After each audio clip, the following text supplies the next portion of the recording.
Spoilers and offensive content to come. We are Carlos and Dave Anime Rave. We are the best anime review and reaction show on the internet. I am bundling myself up under some blankets and coats because Dave's recording getup remains, as always, monstrously, freakishly cold. Let me just prep with that and get all nice and warm. What the fuck? Yeah, it's all going to show up on the mic. Shut up. I'm the one editing. I have techniques. Don't worry.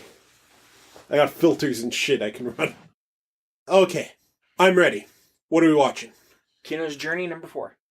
Oh, sweet. I have some stuff to talk about this one that I'll talk about during the episode.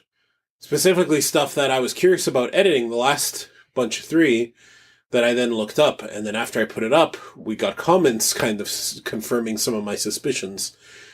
But I'll talk about that during the episode. I already don't like these people.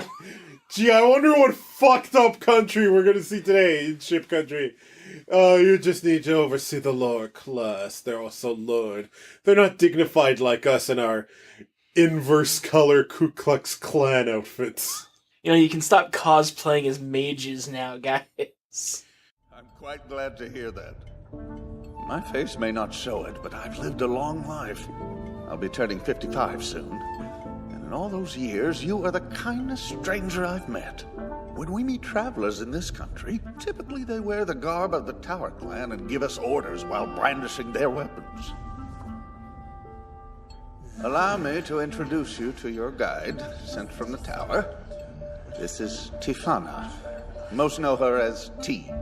Most of us know her as that really fucking creepy kid. Please be creeped out by her as we are, traveler. For you are kind. It's interesting. I suspected that we got the Combat Games episode so early compared to the last Kino's Journey animated series. I suspected it was because the prince was going to be a recurring character. And it looks like my prediction was correct. I just didn't realize it was going to happen so soon. Are we going to get a whole episode of just the prince? No, Kino will be here. Oh, sure. And I'd like Kino to be here because when Kino shows up, usually I'm enamored by her often violent antics. What's new? Find any work for me? She just produces a severed human head. What about tomorrow? She's like holding on to a person. They're like, help me! Oh, God! It makes me wonder why everybody hates her so much. So, when I was editing the 3 episodes that we did of Kino's Journey, The Beautiful World, I started thinking to myself, Kino doesn't really present as a woman or as a man, really. And I started thinking, I don't actually know how she was presented originally, right? Like, Kino strikes me as the kind of person that if you plucked her out of her world and put her in the real world and she started a Twitter account, her preferred pronouns would be whatever you prefer. She probably doesn't care. But then, I read about what she's referred to as Japan, and that she's often seen as male by others. Mm-hmm. But she often refers to herself in masculine pronouns, which don't necessarily mean that she identifies as male, but is more about a sign of respect. She doesn't like to be referred to in derogatory ways to say kid. So saying boy, girl, or kid as a derogatory way to address her would annoy her. Now, we got a couple comments by a frequent commenter on our videos, Jared Mithander, that kind of confirmed my suspicions, where he linked to a review that I went and read, and I also saw some other reviews that talk about how Funimation dropped the ball a little bit in their dub, and instead of using a more appropriate pronoun usage for Kino, either the male one, because that's that's what other characters refer to her as, or using something more progressive like gender-neutral pronouns, which as a dub, they probably should have done. They kind of dropped the ball there, and they kind of just went right to the point, right? And I know that when we went through Miss Kobayashi's Dragon Maid, I only started watching it after I heard about the controversy, and I didn't want to watch the dub at all because of that, because that really pissed me off. Now, obviously, we started watching Kino's Journey, The Beautiful World dub, and I like the dub cast and characters, so obviously I want to keep watching the dub. But I didn't want to bring up that, this is the second time in recent memory that Funimation could have done something better here and didn't. Or at the very least, could have engaged in a way that wasn't erasing the original subtext and intention, but did. And I don't think that's cool, personally. Now, Kino herself, like I mentioned, I'm certain she does not care what pronouns you use for her. So I'm going to continue referring to her as her. And I'm going to be a little more mindful of that in the future, because had I known about that controversy, I would have brought that up when we did our initial review. I understand your point of view. Mm-hmm. I just don't necessarily agree. I've read the same reviews and everything else. A number of things that I've read recently about how Funimation is now being run, Funimation really isn't given a choice in a lot of these things anymore. It may be possible that, of course, they're getting mandate from their Japanese, the original Japanese companies and storytellers, right? Because I heard recently for Dragon Ball FighterZ, the Chris Sabat, the voice of various characters in the dub, including Vegeta and Yamcha and whatnot, he was talking about the dub for that game, right? Mm-hmm. And he talked about how they're glad that they're getting much more direction now, because originally, when they received direction for characters that appeared in Dragon Ball Xenoverse 2, including characters who hadn't really had anything established on the show about them, like Goku Black, they asked, hey, can you tell us a little bit about who this character is? Oh, and they were being given, like, nothing. It's like, it's just kind of like a darker Goku. Yeah. It's like, yeah, exactly. No, that's bullshit. And it was all to avoid spoilers on the English side, even though many English fans watch the Japanese long before it comes out in English. But even then, Goku Black had just been revealed in Japan. Like, that was the week where the sub first reached that. The dub is still a ways away. Yeah.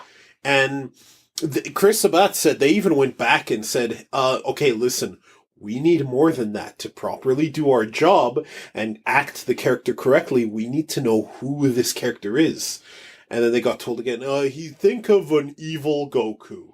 So, of course, they had, what's his name? I don't remember his name. Sean Shamel, of course, just played a more evil Goku voice for Goku Black, which, as it turns out, is completely the wrong tone. He has to know that Goku Black is, spoilers, by the way, is actually a version of Zamasu from another dimension, and they have to converse with whoever plays English Zamasu to get the tone right. Mm-hmm. And so you're not wrong. It's entirely possible that whoever owns Kino's Journey in Japan, I have it on the disclaimer, I didn't memorize them, kind of went, no, please, for the English, we want these pronouns to be used. Mm-hmm. So, okay, fair enough. You're right. It's entirely possible that I'm blaming Funimation, unjustly here, although, honestly, their response to when they were criticized for Dragon Maid makes me think that they need to do some work on the progressive side of things. Oh, that feeling when you realize that Shizu probably has a more lawful good, not necessarily lawful good, but a more lawful and more good moral compass than Kino does. So, what I'm guessing is that Shizu and Kino are gonna be put head to head again. And this time, Shizu's the hero? Oh god, I love that Shizu's still around. I find him a fascinating character now that we're seeing more of him, right? Mm-hmm. And of course Riku's just adorable, a puppy. I still love the fact that has the same voice actor as All Might. Who doesn't? He's been around. Dave, I have something to tell you. You're not voiced by All Might. Oh. You chose poorly. Yeah, betray the person with the gun who was fighting the skilled katana man. And now they're teaming up against... Good job, dipshits.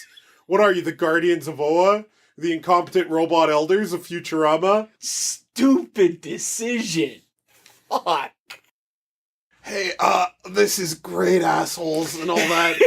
but I'm bleeding out here. Can you please maybe bandage me up first? Well, that took an unexpected turn. I don't know if I needed Shizu to get stabbed. But I mean, he still survived. And now has T traveling with him. Hopefully... Kino runs in there. He's like, hey, how's T doing? Oh, she's doing fine. She only stabs me like twice a week tops now. I've lost a lot of blood. Starts to wear armor. I just love that they're having this conversation while he's bleeding out.